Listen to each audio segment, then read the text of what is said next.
I've been traveling to the Caribbean for pretty much every year of my life, and at this point I've been to most of the islands throughout the Caribbean. Now with that being said, in this video I want to go through my opinion of the top 5 vacation destinations for people to go and visit, get some sun, get some sand, get maybe a little cheeky tequila into the afternoon. And keep in mind for this video, this is not going to be my typical 1 to 3 month longer stint. This is purely going to be a vacation focused video, anywhere from like 1 to a couple weeks where you're just going to go down, enjoy some relaxation in one of these places. So without further ado, let's get into this video.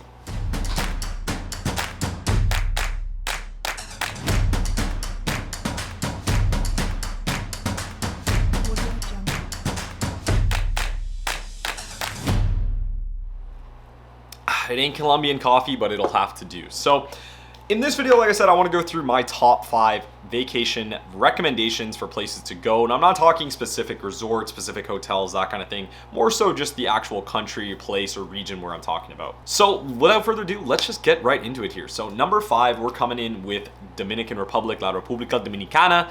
And also including in that Puerto Rico on the American side. And the reason I do that is because they tend to have, they're obviously extremely close. If you look on a map, they're geographically like very, very close to each other. They also speak very similar style of Spanish. Reggaeton typically has been originated between Puerto Rico and Dominican, so the music they listen to is very, very similar. A lot of people travel from Punta Cana as American citizens to go on vacation in the Dominican. The weather is very similar. The agriculture, the food and cuisine is very similar. So overall, I'm just kind of grouping them together. Now, not to say they have complete similarities across the board. Of course, as a US citizen, you are able to freely travel to Puerto Rico without needing a visa, without needing a passport, as it is technically a US territory, which also means anyone born in Puerto Rico is automatically a US citizen, which is a huge benefit as they get to just, enjoy the sunshine, be born there, and then move into anywhere else they want to in the United States. So why do I put Dominican at number 5? Well, I actually just got back from a week all-inclusive in the Dominican Republic. I was staying in Punta Cana, and my experience there, it was a great time. Don't get me wrong, the weather was awesome. It's beautiful. The beaches are nice. The weather's warm. It's sunny. It's, palm trees. It's exotic. I think just for me, I put it at number 5 instead of higher ranked, simply because there's just a little bit better options for what you can do. Now, with that being said, Punta Cana and Dominican as a whole is relatively very affordable, so it is a good destination for people who maybe are on a tighter budget and just looking to get somewhere where they can dive in the ocean, get some sun, go chill on a beach for a week, have some mamajuanas, have some margaritas, meet some people at like an all-inclusive, that kind of thing.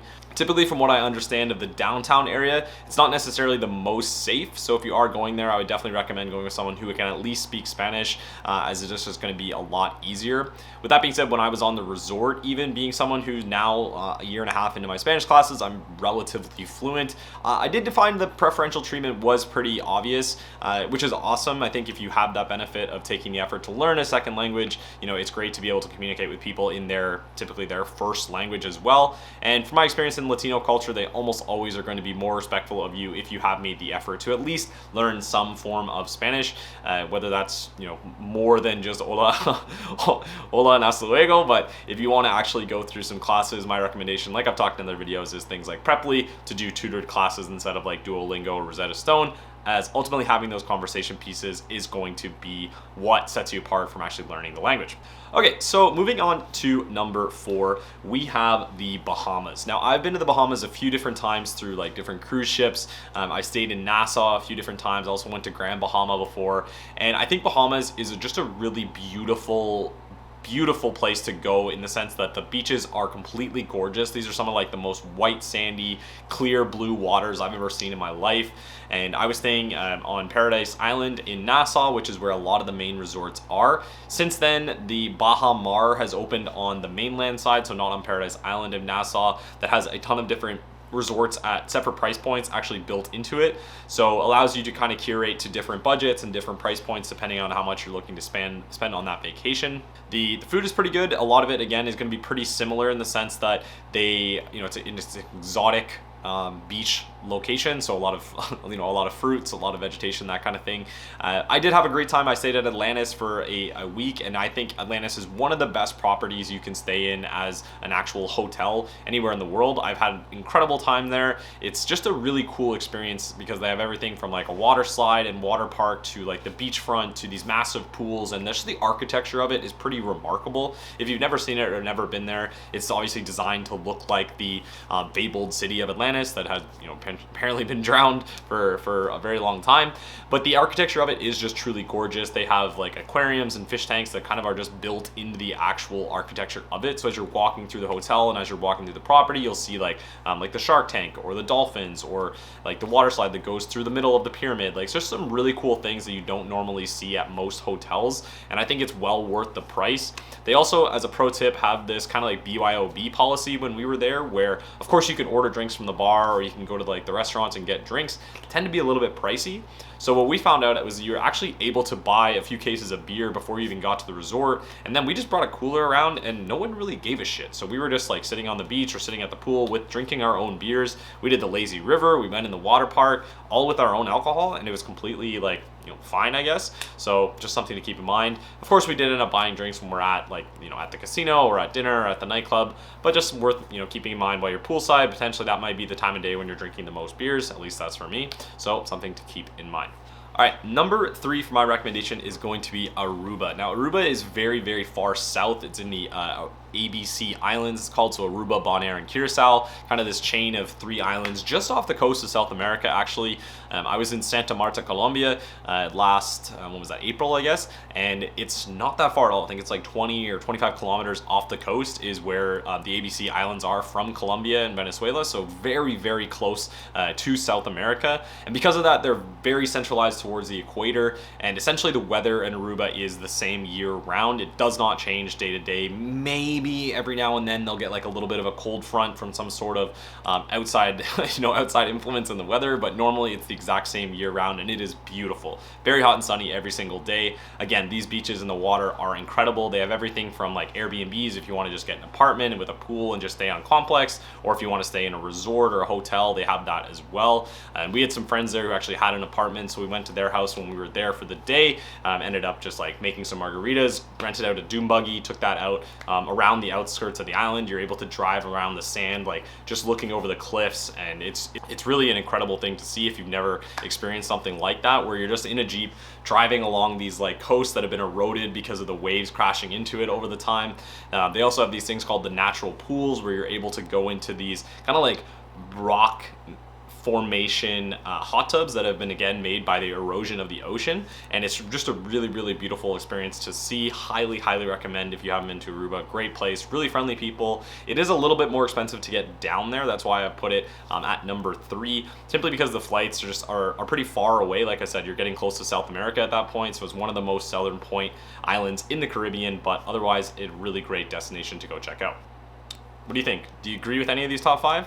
Leave your suggestions in the comments below. I'm always curious to hear what you think is the best Caribbean destination for vacation. All right, number 2, we're getting to the home stretch here. We're going with Mexico. Mexico, of course, so many different places you can go in Mexico for a Caribbean vacation, whether that's, you're trying to be a little bit more affordable and you want to go to like Cancun and stay in like a 2 or 3 star hotel on the beach. Totally fine to do that. Super accessible from the airport. Pretty much every major city north of Mexico flies to Cancun if they have a major airport. So it's super easy to get there. A lot of flights go in and out, at least from Toronto. There's like 5 or 6 different ones every single day that are pretty affordable to the Cancun airport. And then from Cancun, you can go to, like, let's say Playa del Carmen, Playa Mujeres if you want to go north, Tulum if you want to go south. So there's a lot of different options you can go to from just flying into Cancun. That's going to be a good budget for you. If you want to go to the other side, you can go to like Puerto Vallarta or Puerto Escondido or Oaxaca, and there's just, that's on the Pacific side of Mexico. But again, really beautiful destinations to go see. I would say, depending on your comfort level with solo travel or group travel, whoever you're going with, the Pacific side is going to be a little less touristy and a little less commercialized, so not as much English, not as much of the comforts that you would get in places like Cancun. They're essentially going to feel like maybe even a little bit like Miami. Like, everyone on the resort is going to speak English. It's going to be like, good Wi-Fi, that kind of stuff that you're used to. So something to keep in mind. But it just gives you that flexibility of having a lot of different options of anywhere you want to go in Mexico. My recommendation, as someone who's been to both sides of it and really just likes a little bit more of the authentic, natural sort of high quality food and getting experience of the culture, I would say the West Coast is going to be a better option for that. Going to places like Puerto Escondido or Oaxaca, just really beautiful places, and you can stay in like for me, staying in a hostel on the beach, meeting people at the hostel bar, that's like a dream come true. So that's what I would do if I was going for a week. But if you want to just do a nice little family vacation, Cancun's right there, super easy. And I would say very similar sort of flight time and experience to places like Dominican, but overall the food is just going to be better in Mexico. Personally, I think Mexico has some of the best food in the world, so even if you're eating like the exact same quality in Dominican as you are in Mexico, it's just going to be better in Mexico because of the freshness and availability. Now, number one, this is again my personal opinion, so don't come at me if you don't agree with this. This is just a matter of my experience being someone who's traveled a fair bit, and I want to say it's going to be a cruise. And the reason I say that is I grew up on cruising. My parents took me on my first one when I was 4, and then ever since then we went on like until I was a teenager, they probably took me on like 2 or 3 every single year. So it has a very sentimental and nostalgic element to it.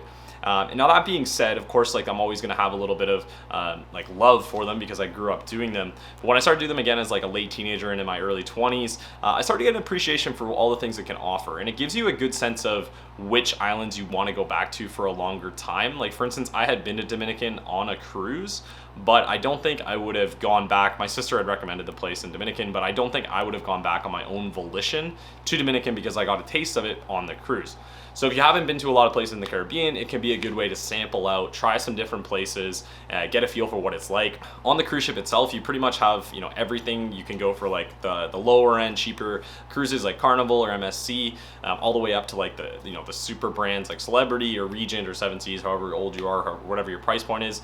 Personally, I like to go for Virgin Voyages now that I have to pay for these trips myself, and that's for a couple of reasons. It is an adults-only cruise experience, so you're not going to deal with any of the kids, any like the screaming kids or like gross kids running around on the deck or like leaving messes in the buffet or just like, you know, being generally annoying. For me on vacation, I think kids just are a detriment overall. I don't have kids. I don't really get a lot of value from other people bringing their kids to my vacation. So for me, that's like a huge plus. Second thing, the food quality on Virgin was by far the highest I've ever seen on any of the cruise lines I've been on. It was truly high quality food in pretty much every restaurant we went to.